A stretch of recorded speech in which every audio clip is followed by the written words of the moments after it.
Wizera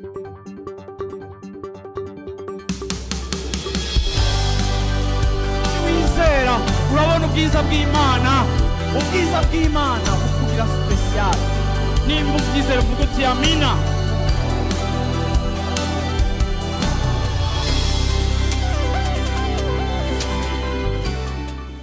Haleluya. Imana ishimwe cyane. Abaheburayo igice ca 6.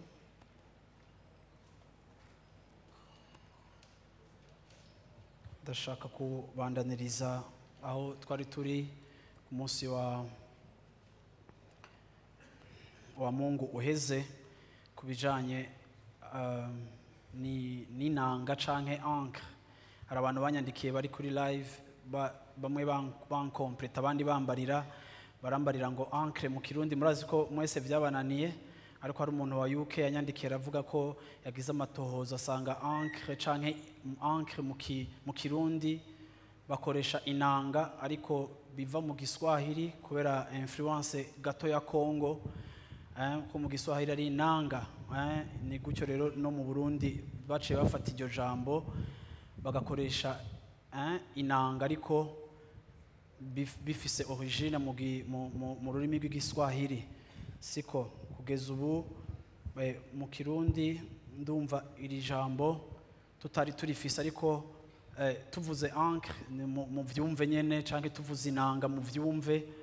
Siko yuko ari kijya kintu cagenda mu mazi canke kija mu mazi kigafata ubwato. Abaheburayo gice ca 6 ku murongo wa 19.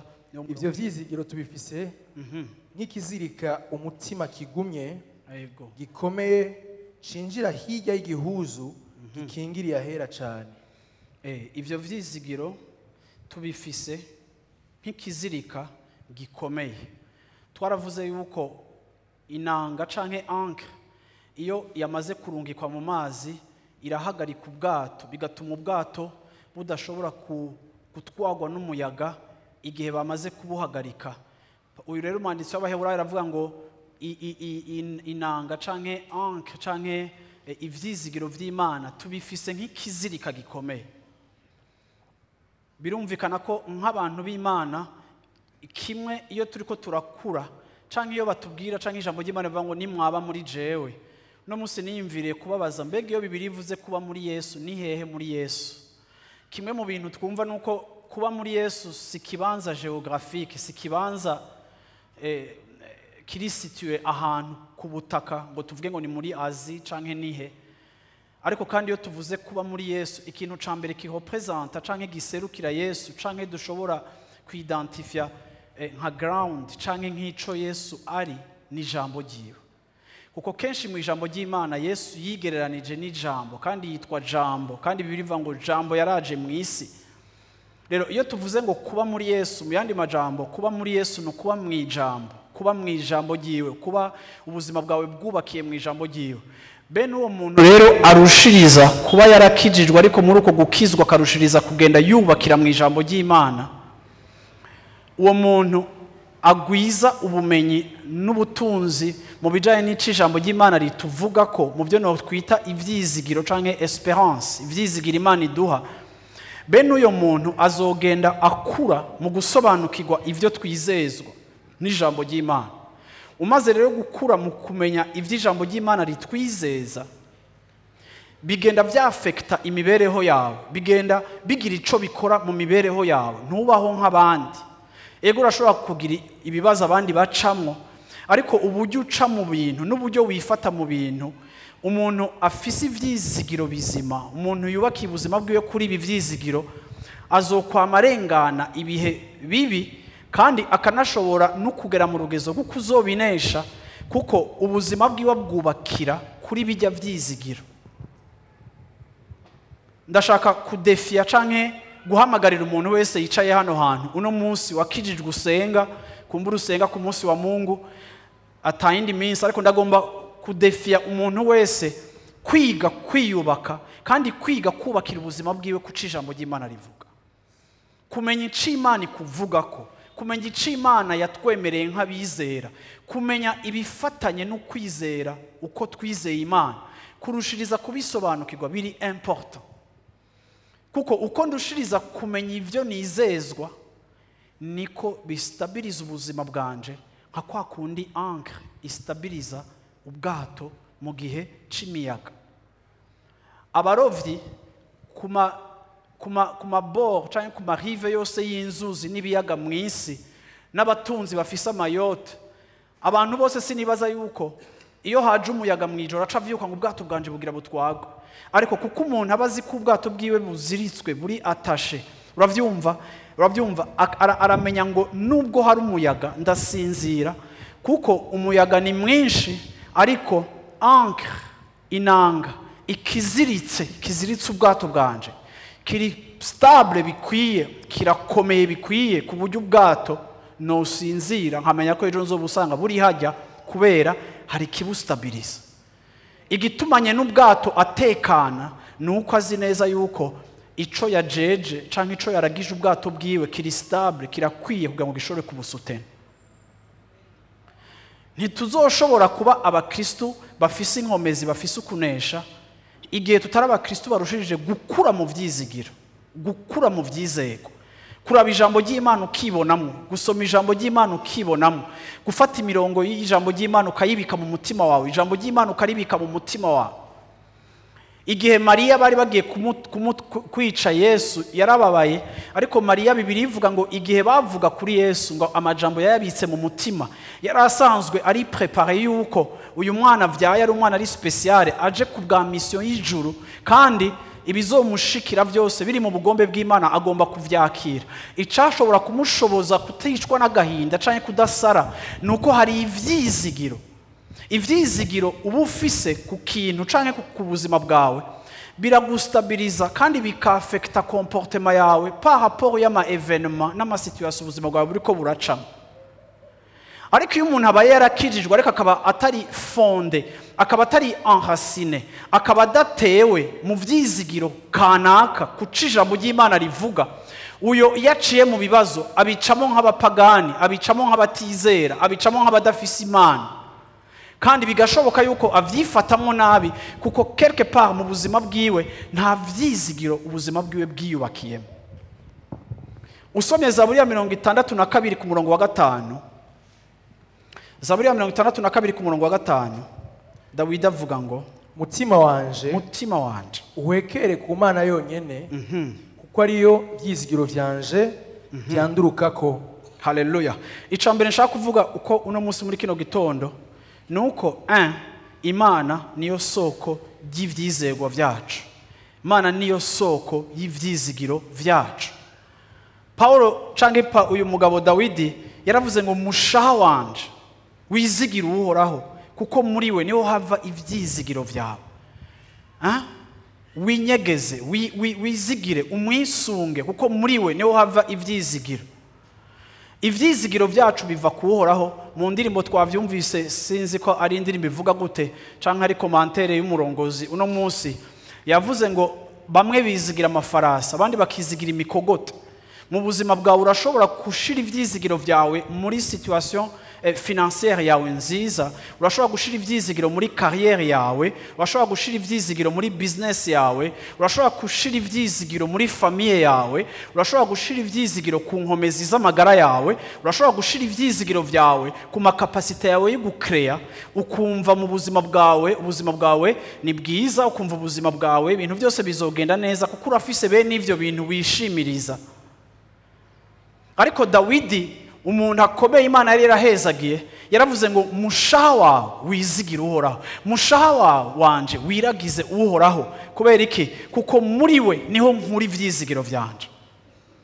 Singomba kwihenda naho Imana yoba ifise ibintu yakoze vyiza mu buzima bwanje, nimba hariho n'ibintu mbona mu buzima bwanje vyiterambere kanaka, sinshobora kwihenda ngo mu mutima wanje nubakire ku vyizigiro vy'ibintu biri terrestre canke materiel canke ku bintu bifatika. Sishobora kuvyubakira ku buzima bwanje, kuko bene ivyo bintu ni bimwe mu bintu bihinduka. Nivyo muhora mwumva umuntu hapfuye kuba crise y'amafaranga canke nibiki, mukumva abantu biyahura, uravyumva kuko bahomvye, kuko bagize gute, kuko batakaje ibintu. Ejo nasomye ikinyamakuru avant-hier, nabonye article imwe yo mu Rwanda umuhungu yateye umukobwa inda, bari abakozi bakora mu gace kamwe, amutera inda, umukobwa afise 20 ans, umuhungu afise 25 ans, umukobwa arataha haruguru, abavyeyi banka kumwakira kubera afise inda, hama baca baragenda barizirika ari babiri, bita muri Nyabarongo, bose barapfa. Urabona iyo ubuzima bw'umuntu atavyizigiro bufise, facteur externe z'ubuzima bwacu zirashobora gutuma umuntu agira agissement zibi zitarizo, kubera quelque part ubuzima bwiwe yumva yuko nimba ibi bidashoboka byose birahagaze. Ariko iyo ufise ivyizigiro bizima biva ku Mana, ibihinduka mu buzima bwawe canke ibitagenda neza ntibigusarisha canke ngo bigutera ama depression canke ngo bigutere kumererwa nabi. Kubera iki? Kuko wewe ivyizigiro bizima rero no kuvuga ngo iyo ibigushikiye bishobora ku affecta comportement canke inyifato yawe, ugakora ikintu kibi nk'ico, biba biboneka yuko mu buzima bw'iwawe atavyizigiro wubakiyeko, nta vyizigiro bizima. Nico gituma iyo tubabwira gusoma ijambo ry'Imana, iyo tubabwira kuba mu ijambo ry'Imana, ntushobora kuba mu ijambo jewe ndiko ndakubarira, ugomba kuba mu ijambo wironderera, wigaburira, usoma ku munsi kugira ngo wumve ico Imana ivugana na wewe, kandi ubwire Imana uti Imana mvugishiriza mu ijambo ryawe, kugira ngo ivyo byose Imana ivuga n'amasezerano iduha uyagira yawe, kuko amasezerano y'Imana nivyo vyizigiro. Iyo rero uyumva ukayagira yawe, uravyumva naho hagira ikitagenda neza, uravuga ati ibyo ari byose Imana yaransezeranye. Icambere rero navuze ngo uhoraho niwe soko ry'ivyizigiro vyacu. Haleluya. Aho iyo ndondera security yanje, iyo ndondera amahoro yanje, iyo ndondera aho umunezero wanje ugomba kubakira, iyo ndondera aho kumererwa neza kwanje, icizere cejo canje, sindakirabira kuri economy, sindakirabira kuri izo facteur naho nazo zifasha, ariko iyo ngomba kuraba ejo hanje ukuntu hasa, ngomba kwiyubakira mu cijambo ry'Imana rivuga, kuko ryoyo ni ivyizigiro bizima. Ça veut dire yuko ni ivyizigiro bitadohoka, bidatituka kandi bitananirwa. Ikigira kabiri nshaka kuvuga nuko ivyizigiro birakura. Ndashobora gukura mu vyizigiro, ndashobora gukura mu vyizegwa, uko ndushiriza kuba mu majambo y'Imana, uko ndushiriza kuba mu bucuti n'Imana, nzogenda mbona kimwe mu binyereka ko ndiko ndakura, nuko ivyizigiro vy'Imana muri ubu buzima, mu rugendo rwanje birushiriza kuba vyinshi, kuko ivyizigiro ni ikintu gikura. Nico gituma tubahimiriza kuba mu nyigisho, nico gituma tubahimiriza kuza tukiga ijambo ry'Imana, atari gusa umunsi wa dimanche umurage w'idini wuko dimanche dutegerezwa gusenga. Ni vyiza kuza gusenga kwa Mungu, ariko ntibihagije kugira ngo biguhe gukura, haba ngo biguha amahirwe yo kuba umwigishwa wa Yesu. Objectif y'ubutumwa bwiza nuko tugira abigishwa ba Yesu, uravyumva? Ariko kandi ntushobora gukurikira umuntu udatahura, kandi utazi ivyiwe, kandi utazi ico ubuzima bwe bufatiyeko, canke utazi ivy'agaciro bitugize, canke amasezerano aguproteja ariyo security yawe. Rero iyo tuvuga ngo twige ijambo ry'Imana, iyo tuvuga ngo ni muze twige, objectif no kubona abantu b'Imana bakura. Ariko mbega bakura muki? Bakura mu kumenya. Mbega iyo bakuze mu kumenya no gutahura Imana, ni iki kiba gikuze? Ivyizigiro byabo biba biyihejeje kwiyongera, kuko uronka vyinshi ijambo ry'Imana rikubwira, wigishwa vyinshi ijambo ry'Imana bikubwira, bikwigisha cane cane kuri position yawe nk'umukristo, kuco urico, kuco wagizwe, kuco wemerewe, ku burenganzira bwawe, kuco uhabwa n'ico Imana isezerana. Bwana sifuwe sana. Yesu ashimwe cyane. Rero iyo twankiye kwiga canke iyo twankiye kwigora kugira ngo bene ivyo bintu nawe nubibemwo, ubuzima bwawe buzorushiriza kuba goyigoyi canke gusufra igihe uzoba ufise ibiriko birakugwanya, kuko urugezo rw'ibikugwanya rushobora kuza ari rwinshi kurusha urugezo rw'ivyizegwa wazirikiye ku mutima wawe. Uyu mwanditsi wa Hébreux yaravuze ngo ni kiziritse umutima wanje. Haleluya. Ivyizigiro uravyumva nivyo bidupositiona, nivyo bidustabiliza, nivyo biduhagarika. Haleluya. Ikigira gatatu nuko dufise isezerano ry'ubuzima bwiza. Ibi vyizigiro duhabwa muri Kristo Yesu, kubakijijwe muri ngaha mufise isezerano ry'ubuzima bwiza, une vie glorieuse, ubuzima bwiza, ubuzima bw'ubwiza, nico Imana idusezeranira. sinzi umuntu yoba ari ngaho no musi muri kino gitondo ukabona ubuzima bwawe ni bubi, ukabona ubuzima bwawe burabishe, kandi ukabona ubuzima bwawe bwama burimo ingorane. Kimwe mu bintu nabonye, iyo umuntu yabaye mu pore Mana ishimwe, amamiliyoni yagira meneke. Iyo ubonye umuntu yabaye mu bibazo vyinshi mu buzima, bene uyo muntu usanga agera igihe akibaza yuko ubuzima bwe butazohinduka kandi akatanga ikintu ciza cyo mushikira. Hari abantu benshi muri kino gitondo ndiko ndavuga batibaza ko hari ikintu ciza cyo bashikira, kuko urukurikirane rw'ivyawe rwagiye rugirwa n'ibintu vyinshi bitagenda neza. Umwe yarambwiye ati Pastor, Imana imaze iminsi iriko irampezagira ku buryo mfise ubwoba ko ngira mfe, kuko hari igihe uba warahahamuwe n'ibibazo, wabona umenga ibintu byawe biriko biracamwa, akantu kose karatanguye gucamwa, ukavugatisha murabe neza ngira ngende, kuko ibi ni imboneka rimwe. Kubera iki? Kuko waramaze kuba traumatize n'ibibazo ku buryo utacizera kugira neza kw'Imana, utaciteze kugira neza kw'Imana, kuko wakikujwe n'ibibazo cyane. Ariko nimba unameze gutyo wonye, ugomba kubohoka, ugomba kuba deliver, ugomba kubohoka ico cimviro c'umushaha kibi kigutuma wumva ko mu buzima bwawe ataciza witeze. Ariko shishikara kujya no gufungura amajambo y'Imana, uzogenda ubona ko iri jambo ry'Imana rizogenda rikubohora kurugeza aho uzoshika ahantu ukavuga ati ndi mu bantu biteze kubona ineza y'Imana munsi y'izuba, ndi mu bantu biteze kubona kugira neza kw'Imana munsi y'izuba, kuko birashoboka, kuko Imana idufitiye imigambi myiza. Yesu ashimwe cyane. Kandi iyo ntanguye kubakira ubuzima bwanje kuri ibi vyizigiro ijambo ry'Imana rimpa, buhoro buhoro iki cizera Imana impa kigenda gutangura kigira, uravyumva, ingaruka ku mibereho yanje no kukungene nibona. Kuko abantu b'Imana babwire, hariho ibintu bikurikirana ubuzima bw'umuntu. Iyo uri umuntu washitse ahantu muri forme ya belief canke ya foi yawe ukizera umukoshi, reka ndababwire, Yesu yarabwira abantu ngo bikubere nk'uko wizera. Mu bisanzwe ukwizera ni ikintu gikomeye, kandi ukwizera si jambo rikora iyo twizera Imana gusa.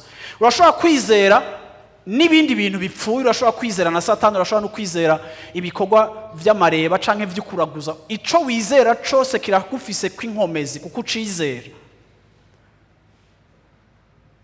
Iyo ubona umuntu akomeye ari fonctionnaire international ava New York agafata indege agataha Abidjan, akagenda akaja muri village kugira ngo agende kubaga inkoko kubera yaronse promotion, asesa amaraso ku gicaniro, uravyumva, akaja kuraba mu marabo muri village kugira ngo amuhe umugisha, akizera yuko chaque promotion aronka kuko yakoze ivyo bintu.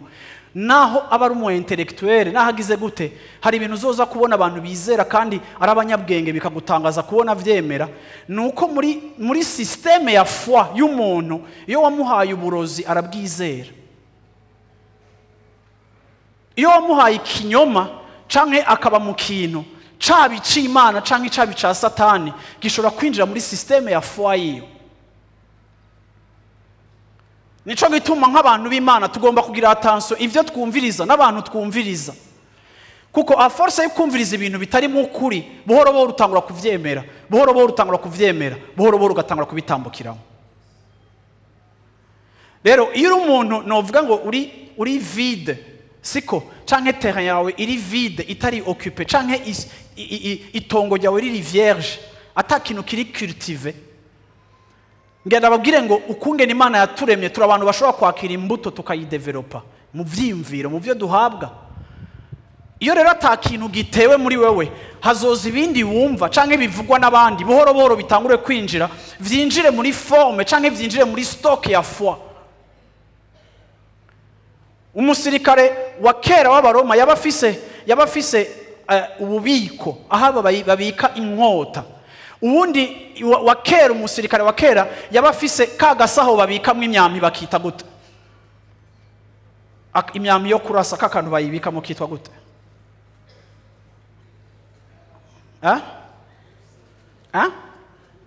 Inde? Trousse. Mama mutaonera. Kakanu bashiramo kaya nikitwa trousse kwe. Uravyumva? Ariyo kakandi bakuramwe imyambi, ndakibagiye. Soit. Non, mu Gifaransa, car quoi? En français. En kirundi? Mama. Uravyumva? Car quoi? Ni hamwe umugwanyi akura imyambi arasa. Ndagomba kuvuga ngo iyo utaremewe canke utubakiwe mu vyizigirwa, iyo hageze kurasa ukura muri stoke yawe imyambi washizeyo. Yesu ashimwe cyane. Iyo uri umuntu wubakiye ubuzima bwawe mu Mana no mu ijambo ry'Imana, mu gihe cawe kibi cyo kugwara, mu gihe cawe kibi cyo gutegwa, mu gihe cawe kibi cyo gutakaza kinakijya, mu gihe cawe kibi cyo kugwanywa, uza gutora muri stoke. Ikiri muri stoke nicukuramo kugira ngo urase umwansi wawe. Nihaba harimo ibinyoma nivyo uza gutora, nihaba harimo uburozi nivyo uza gutora kugira ngo uyidefande.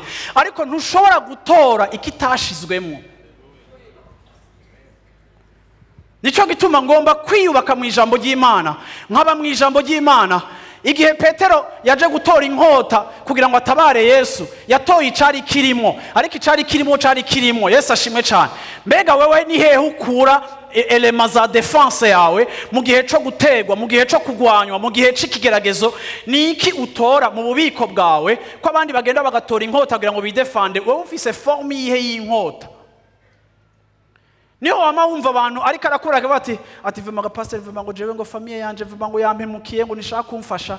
Kuki muri bubiko bwawe uja gutora famille? Ninde yakubwiye ko famille ufitaniye kontra nayo ikugiriye neza fine, ariko irashobora no kutakugirira neza. Reka gutera imihara abantu, kuko uzohora ubona deception ziva kuvyo twagize ivyizigiro vyacu. Nimba twashize ivyizigiro vyacu mu bantu, iyo badakoze ivyo tubitezeko dutangura kwidoga, isi kirabura. Ariko iyo twubakiye ubuzima bwacu ku Mana, nkuko Dawidi yavuze ngo mon âme se confie en l'Éternel. Haleluya. Niwe soko ry'ivyizigiro vyanje. Dawidi yaravise abantu benshi ashobora gukonta ko mu buzima bwiwe, ariko yari yarahisemo kugira uhoraho ibihungiro bwiwe n'ivyizigiro vyiwe, kuko yarazi limite z'abantu, ariko yarazi ko afise unlimited God. Imana itagira akarimbi, itagira higarukira, itagira hisgarukira, ariko Imana ishobora gukora ibintu vyose. Nico gituma chaque fois ari muri problème, refuge yiwe ya mbere yamari Imana, kuko yavuga ngo Imana niyo source ya joie yanje, agakura mu bubiko.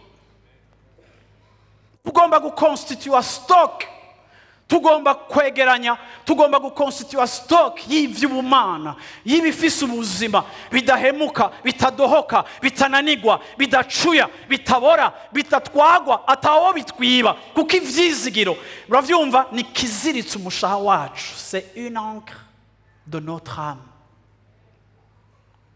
Ntushobora kubimwaka, ntushobora kuvyaka umuntu. Colossiens chapitre 1 verset 27. Nanavuze ngo ica gatatu, Imana idusezerana ubuzima bwiza. Abo Imana yakunze, kumenyesha itunga ry'ubwiza bw'iribanga, kugira ngo itumenyeshe ubutunzi bw'itunga ryayo bw'ibanga rivugwa mu banyamahanga, bivugwa mu banyamahanga. Niryo Kristo ari muri twebwe, ivyizigiro byo kuzoronka ubwiza. Kristo muri twebwe, ivyizigiro by'ubwiza. Iryo banga Imana yashimye kuri ba konfiya mwebwe mwakijijwe. Iryo banga naryo riravuga ngo Kristo muri twebwe, ivyizigiro vy'ubwiza. Iyo Kristo ari mu buzima bwawe, hariho ivyizigiro vy'ubwiza muri ubu buzima n'inyuma y'ubu buzima. Ibi vyizigiro urabifise, iyi conviction urayifise. Mbayeho mu buzima bwo kwitega ivyiza. Si ukuvuga ko ari byo gusa gubisha bishika mu buzima, ariko muri foi, mu kwizera kwanje, ndazi yuko muri Kristo dufise ivyizigiro vy'ubwiza. Yesu ashimwe cyane. Haleluya. Ico kiratuma uravyumva ugira ukubaho, kuko uravuga ngo nimba Kristo ari muri twebwe, ni ivyizigiro vy'ubwiza. Ntidushobora kuba abakristo mediocre, ntidushobora kuba abantu bakora ibintu nabi, ntidushobora kuba abantu bapfa uko babayeho, ntidushobora kuba abantu bapfa uko bifashe, kuko nimba Kristo ari muri twebwe, hari ivyizigiro vy'ubwiza. Haleluya. Yesu ashimwe cyane. Una musi ndashaka ngo mumenye muri kino gitondo gashengero ry'Imana, ubuzima tubayemo n'imyitwarariko y'ubuzima, no kurondera ubuzima, no kurondera loyer, no kurondera relation, no kurondera fiancé, no kurondera ibiki. Ibi bintu byose tuba turondera mu buzima, hari igihe bigira poids, bikaturemera. Byamara kuturemera ubuzima bwacu tukumva ntiburyoshe kuko ibi tutabifise. Ariko bimwe n'igihe bitaraza ku nzira yawe, ugomba kumenya yuko nimba Kristo ari muri twebwe, hari ivyizigiro vy'ubwiza. Yesu ashimwe cyane. Yesu ashimwe cyane. Rero ko hari ivyizigiro vy'ubwiza, ngomba kwiyatasha kuri ivyo vyizigiro, ngomba kubakira ubuzima bwanje kuri ivyo vyizigiro, ngomba kurimbura kumedita kuri ivyo vyizigiro, ngomba guha umwanya wo gufata wo kuba muri ivyo vyizigiro, kugira ngo singume mbona situation yanje actuelle ngo nibaze kariko kuri kwa nyuma, ariko kandi ngomba no kugira projection, nkatangura kwizera ici ivyizigiro bifise, nkatangura kwitega ici ivyizigiro bivuga, nkagomba kandi no kugira gute, uravyumva, kwikonforma ku vyizegwa, kuko ibintu byonyene Imana yavuze biri stable nivyo yavuye mu kanwa kayo. Haleluya, Yesu ashimwe cyane. Ndashaka gusoma 1 Samuel chapitre 22. Uyu toujours ni Dawidi.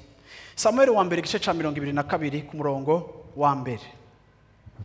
Bukeye nuko Dawidi avayo arahunga aja mu isenga ry'Adulamu. Bukeye bakuru be na bene wabo bose bavyumvise baramanuka bamusangayo.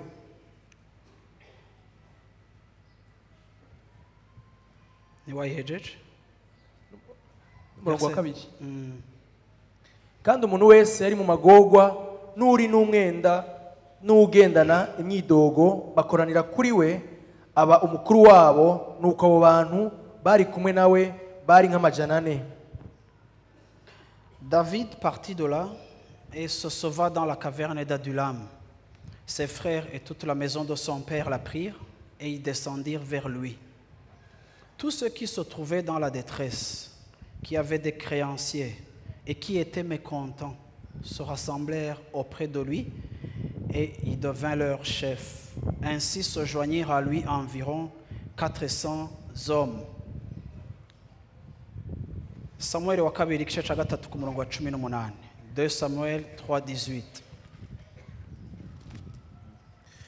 None rero nimubirangure, kuko Uhoraho yavuze ivya Dawidi ngo umusavyi wiwe Dawidi niwe azokiza abantu biwe Abisirayeli, abakure mu maboko y'Abafilisitiya no mu y'abansi babo bose. Haleluya. Ndashaka kuvuga context gatoya. Uyu murongo wa nyuma turangirije ko wa Samuel wa kabiri igice ca gatatu ku murongo wa 18. Uyu muntu asubiye mu isezerano Imana yari yaragiriye Dawidi. Ariko mu mugambi w'Imana no mu cumviro c'Imana, igihe Dawidi yasigwa amavuta yo kuzoba umwami, murabizi yuko hagati y'umunsi yasizwe amavuta n'umunsi wo kuba umwami haraciyemo imyaka iri hagati ya 15 na myaka 17. 17 ans avant yuko aba umwami.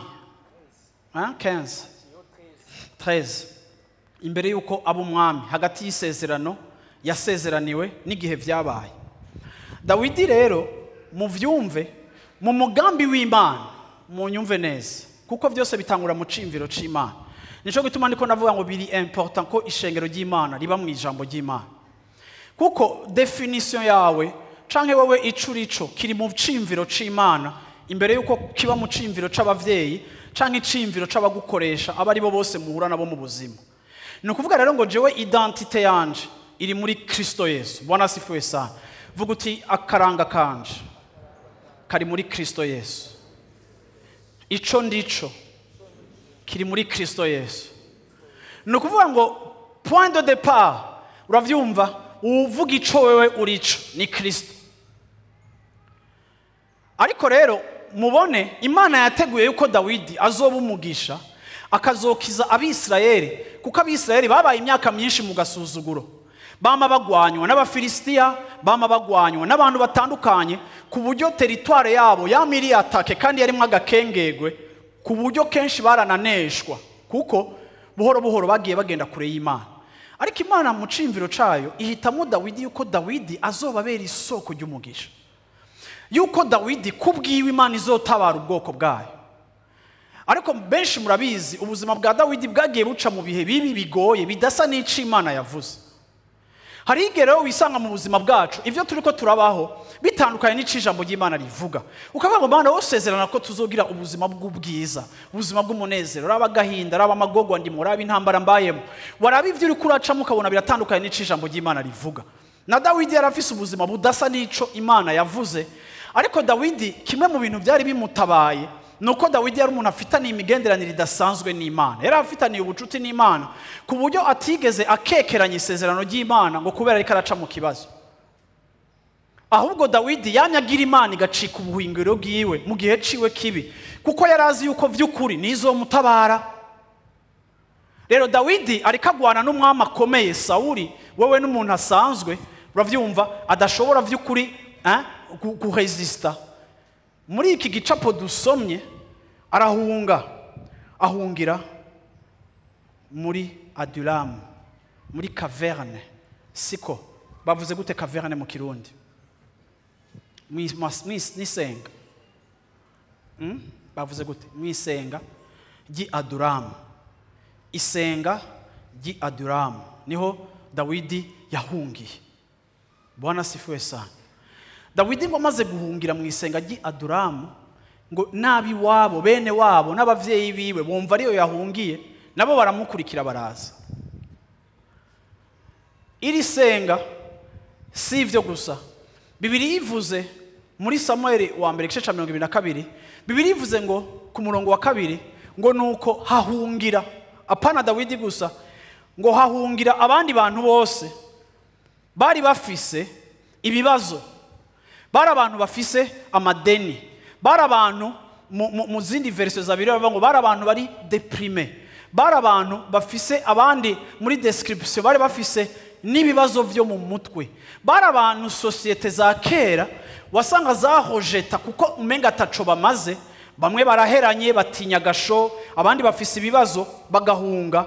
Uravyumva, abandi ngo bari abantu baba mekonta, bari abantu bari barabihiwe babayeho ubuzima hari catumye bagira iyo mekontantement, kumbure n'akarenganyo, kumbure n'ikibazo. Ariko ngo abo bantu bose bari bafise ico Bibiliya yise ngo abantu bari bafise ubuzima bubi, nabone bose bahungira Adulamu. Dawidi yiho trouva afise abagabo 400 atanumwe ari muri situation iri normale. Yiro trouva afise abantu 400 nabone ubwabo bari brise, bari blessé. Mu bisanzwe utokwitega yuko wobavanamwo ikintu na kimwe gikomeye. Ariko mwibuke yuko Dawidi hari isezerano yuko Imana ivuga ngo izokirisha Dawidi Abafilistia, niwe azobagwanya, niwe azokiza Israeli, niwe Imana izokoresha mu gutabara Israeli. None ko Imana ivuga ngo Dawidi nzogukoresha mu gutabara Israeli, none ga Mana ucunzanira abantu batari normal, ucunzanira abantu bafise ubumuga bwo mu mutwe vile, ucunzanira abantu bafise ibindi bibazo, ucunzanira abantu societe yahojese, nagirunzaniye abantu excellent, abantu qui ont réussi, abantu baba expert, abantu nyene abantu bashobora kugira plan, bashobora kugira stratégie militaire tukagwanira Israel. No, Imana imuzaniye abantu uravyumva nabone ubwabo bihebuye, nabone ubwabo atacizere bacifisemo, nabone ubwabo ubuzima bwabo bumeze nabi, ata espoir bafise, bahisemo kwirukanka no guhunga. Yaraba abantu bose Imana imukikuje asanga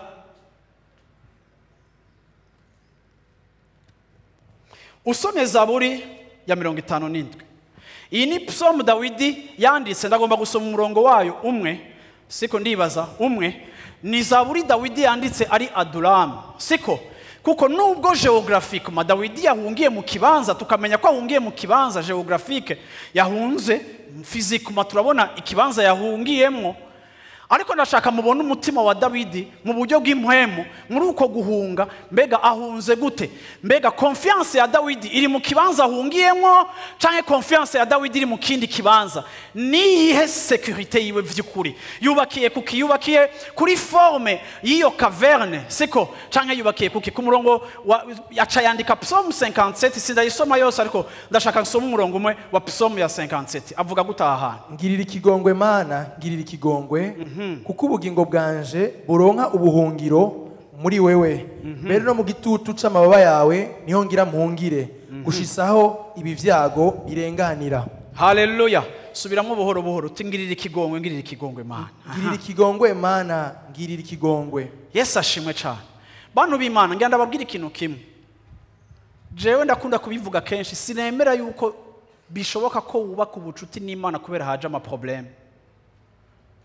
Ariko iyo wubatse ubucuti n'Imana, iyo ugize ingorane, ahantu hambere uhungira ni kuri iyo Mana nyene.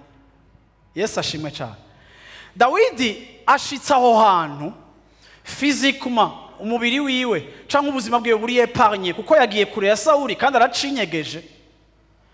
Ariko ahashitse muca mubona Dawidi refuge yiwe ya vrai ahantu iri. Araja bati Mana ngirira ikigongwe Mana. Automatiquement Dawidi ahindukirira Imana, atangura guhamagara Imana kuko yibonye vy'ukuri yuko akeneye Imana muri situation arimo. Abantu benshi tubayeho ubuzima aho ibibazo bidushikiye tubanza kwirukira abantu, tubanza kwirukira amatekinike n'ibindi bintu byose. Ariko ndashaka kubabwira ikintu kimwe, iyo mu buzima bwawe wubatse ubucuti n'Imana, Imana ikaguha ivyo vyizegwa, Imana igakomunika muri stoke yawe ikahashira ivyizegwa. Muri ivyo vyizegwa hari ijambo rivuga ngo uzondondere ku munsi w'amagogwa. No kuvuga ngo umunsi w'amagogwa iyo ushitse nsanga Imana aramaze kuma rendez-vous imbere yuko umunsi mubi unshikira. Imana yari aramaze kuvuga ngo uzondondere kuri uwo munsi w'amagogwa.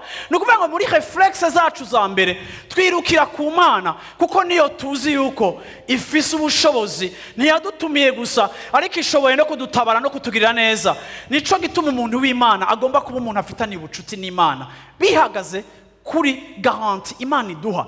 Aravuga ngo ngirira ikigongwe Mana, ngirira ikigongwe kuko ubugingo bwanje buronka ubuhungiro muri wewe. Stop, muri wewe Mana. Naho nahungiye Aduramu, naho ndi Aduramu, naho ndi muri kino kibanza, naho nahungiye muri iki gisagara, Mana uko biri kose umubiri wanje urongera uburuhukiro, ubuzima bwanje burongera ubuhungiro muri wewe. Mu buryo bufatika hari igisagara nahungiyemo, ariko mu buryo butaboneka mon cœur est attaché à toi concernant ibijanye na sécurité yanje. Bantu b'Imana ngenda babwire yuko umuntu adafise ivyizigiro biragoye ko aba umusenzi. Kuko no gusenga usenga kuko ufise ico wubakiyeko Imana yavuze kubijanye n'amasengesho. Iyo atacu ufise ubuzima bwawe bwubakiyeko kubijanye no gusenga ntushobora kuba umuntu asenga.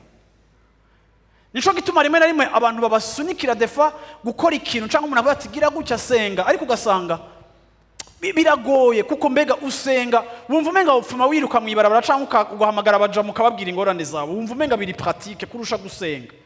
Ariko haniniya ikigutuma utaba umuntu asenga nuko utashishikaye kwiyubakwa mu vyizegwa ngo bigutume umenya ngo hari amasezerano menshi, hari ibintu byinshi Imana ivuga kubijanye na situation yanje, yabivuze ntaranayicamo. Haleluya. Aravuga ati rero ubuzima bwanje buronkera ubuhungiro muri wewe. Uburuhukiro iyo uje imbere y'Imana ukumva ndaruhutse, kuko urazi uti ibyo ari byo byose Imana navuze irashoboye, Imana navuze irakora. Usomye Zaburi y'142 ku murongo wa mbere uyiheze, ni yindi Zaburi Dawidi yanditse ari Aduramu. Nuvuga ngo Dawidi ari muri iki kibanza gihe cyose yaba ari mu difficulté afatika, igihe aba ari muri bibazo by'ubuzima, Dawidi tumubona aganiriza Imana, tumubona afise conversation ikomeye n'Imana, tumubona ari umuntu arondera Imana, apana bimwe vy'ikidini, ariko arondera Imana kuko birumvikana yuko ari haryohererwa, birumvikana yuko ariho vraiment aruhukira, birumvikana yuko ari hasohoka kumva arabaye blende, akumva aratewe intege, akumva arafise ivyizigiro. Kuko iyo uzi imbere y'Imana hariho ama vitamine, hariho ama vitamine dukura muri presence y'Imana tudashobora gukura ahandi hantu hariho hose. Kuko iki niko Dawidi yarameze. Zaburi ya 142 ndatakambishiriza uhoraho ijwi ryanje, ijwi ryanje ndagingingisha uhoraho, ndajojera amaganya yanje imbere yiwe, amagogo yanje ndayaserura imbere yiwe. Iyo umutima wanje undendebukiwemwo indani muri jewe, ni wewe umenya iminyuro yanje, mu nzira ncamwo bantezemo umutego. Itegereze iburyo bwanje urabe ko hari umuntu amanigwere. Mbuze ubuhungiro, nta muntu ababaye ubugingo bwanje. Ndagutakambira uhoraho we, nkakubwira nti ni wewe buhungiro bwanje n'umugabane wanje mu isi y'abakiriho. banga ugutwi ugutakamba kwanje kuko ncishijwe bugufi cyane unkiza abamama kuko bandusha inkomezi kura umutima wanje mu ibohero kugira ngo nshime izina ryawe abagororotsi bazonkikiza kuko uzoba ungiye neza. Haleluya. Yesu ashimwe cyane. Arangirije kuri verset 8 par une prophétie. Sura mu murongo wa nyuma w'umunani mu masengesho yiwe arangirije kuri prophétie, arangije avugishwa hejuru y'ubuzima bwiwe. Aravuga ati kura umutima wanje mu ibohero, kura umutima wanje mu ibohero kugira ngo nshime izina ryawe, kugira ngo nshime izina ryawe abagororotsi bazonkikiza kuko uzoba ungiriye neza. Uzoba ungiriye neza. Yesu ashimwe cyane. Haleluya. Abagororotsi bazogera gute? Hejuru akiri karasenga yavuze ngo nta kihari cyo kuntabara, nta n'uwundamutsa, nta n'uwumbona. Ariko ararangije avuga ngo Mana, igihe kizoshika aho abagororotsi bankikuza. Kubera iki? Kuko uzoba wampaye intsinzi, kubera uzoba wampaye kunesha. Biratangaza ingene gusenga ari umwanya winjiramo ukaba uri dekuraje, ukaba ubabaye, nk'uko Dawidi yavuze muri Zaburi, ukumva kare karavuga ati umutima wanje ntumeze neza, umutima wanje urababaye, umutima wanje uragize gute. Uravyumva akavuga ati Mana, ni wowe nje kuririra. Je répands ma plainte devant lui, je raconte ma détresse. Quand mon esprit est abattu au-dedans de moi, toi tu connais mon sentier. Sur la route où je marche, ils m'ont tendu un piège. Jette les yeux à droite et regarde, personne ne me reconnaît. Ton refuge est perdu, tout refuge est perdu pour moi. Nul ne prend souci dans mon âme. Éternel, c'est à toi que je crie. Je dis, tu es mon refuge, mon partage sur la terre des vivants. Alléluia.